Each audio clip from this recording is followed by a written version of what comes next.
Awaiting the Celtics were the defending conference champions, the Cleveland Cavaliers, and their superstar, the incomparable LeBron James.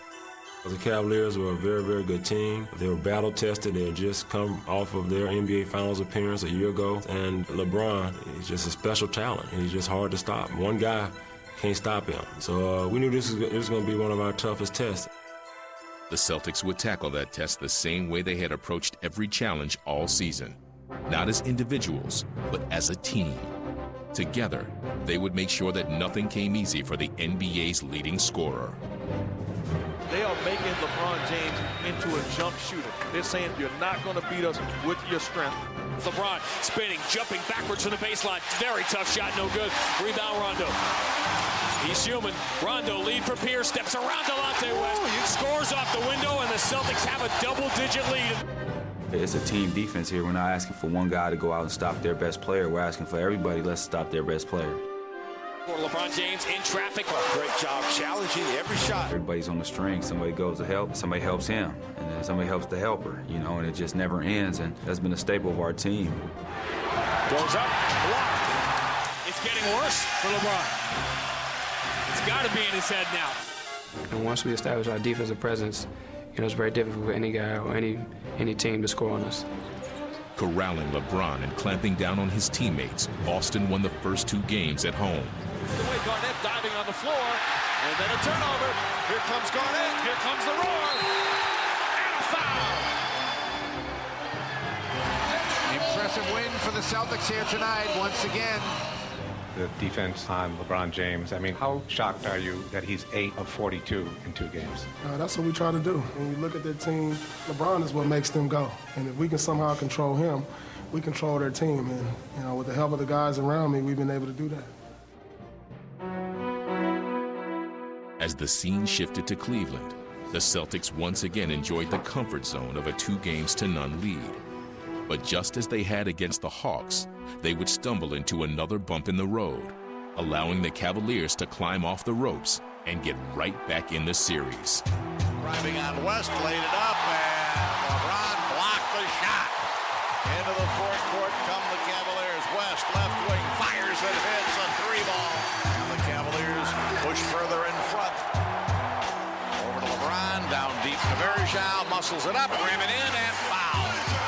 This would be their 4th straight road loss. Exactly. All of a sudden now mentally, they've got to deal with that. It was on their mind because everyone was talking about it every day. Well, you won at home, can you win on the road? The story would be repeated in Game 4, as inexplicably, the same team that dominated in Boston unraveled in Cleveland, and the Celtics' control of the series had now slipped away, as the surging Cavaliers would pull even at 2 games apiece. A Smith screen, Posey will defend. Oh! LeBron James with no regard for human life! Cavaliers did what they need to do. Now the pressure is back on the Boston Celtics. Any rhyme or reason why you would be able to be so great on the road during the regular season and have had these struggles in the postseason so far? There's no excuses for it, but I'm sure if we had that answer, then we wouldn't be probably sitting up here talking about what we're talking about. But we will make adjustments and try to turn this thing around.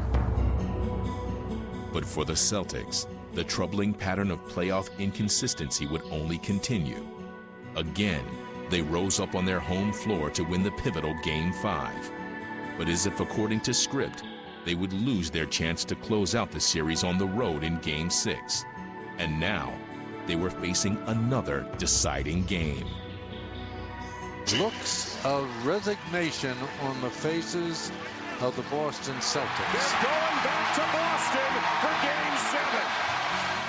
It's going to be electrifying, definitely in that building. I make sure my troops are ready for this Game 7, and you know we can win. We know we can win, so we got to just go out there and do it. The Celtics had the advantage of having Game 7 on their home floor, but they also faced the daunting prospect that one of the most feared players in the NBA might just be ready to explode.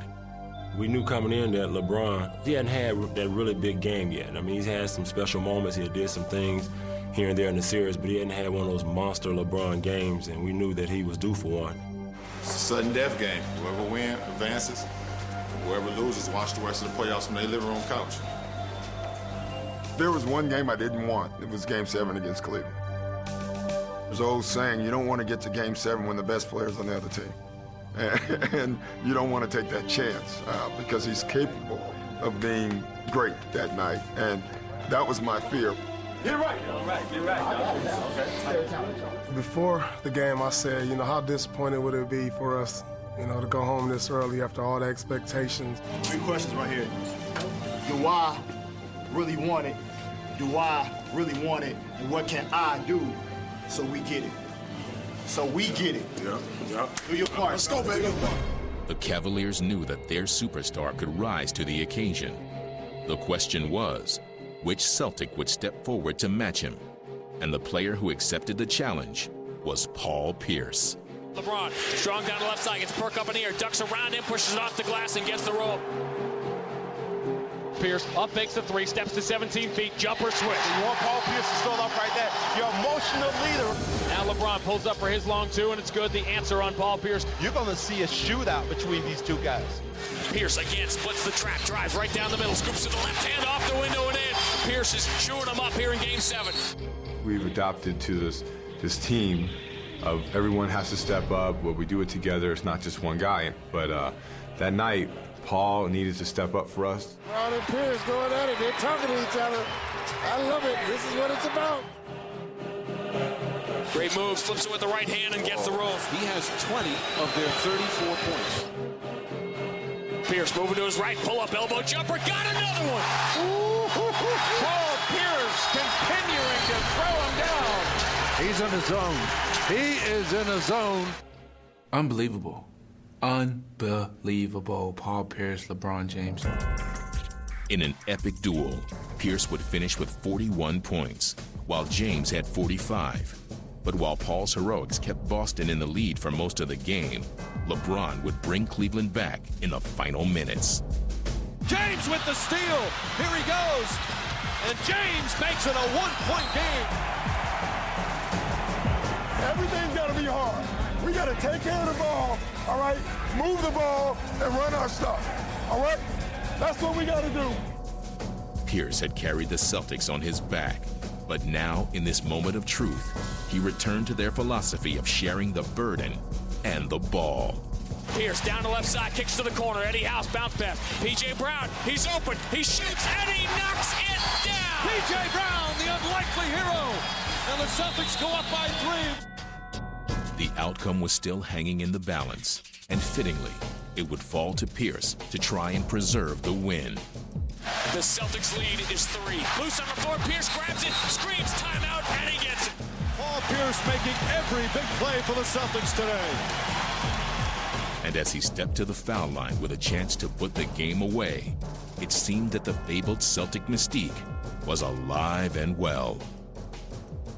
It is very quiet in here as the first free throw bounces off the back rim, pops in the air, and goes right down the middle. Once I shot the free throw, I just knew the way it came out of my hand, it was off. Because if you look at my body languages, when it goes up and it bounces up, I'm like, oh, it's off. And then it goes in, and it's like a smile comes on my face. And that's when I'm like, that had to be somebody watching over me. And I was like, that's Red right there. That's him. He's in the building tonight. It is over at the Garden. Game 7 is history in every way there is. How about Paul Pierce, magnificent, with 41 points. The longtime Celtic coming through with certainly one of the biggest games of his life. Tonight was basically get the ball to Paul Pierce, get the hell out the way. That's exactly what it was. And don't need y'all to ask me no questions. That was the game plan. That's what we did. It's man the hour right now. It's an emotional win. It's good and everything. We enjoyed tonight. But we still got a lot more business left. Hey, man, listen, just what Paul just said, and we said it yesterday. On Tuesday, we're exactly where we thought we would be. Game 1 at home against each other.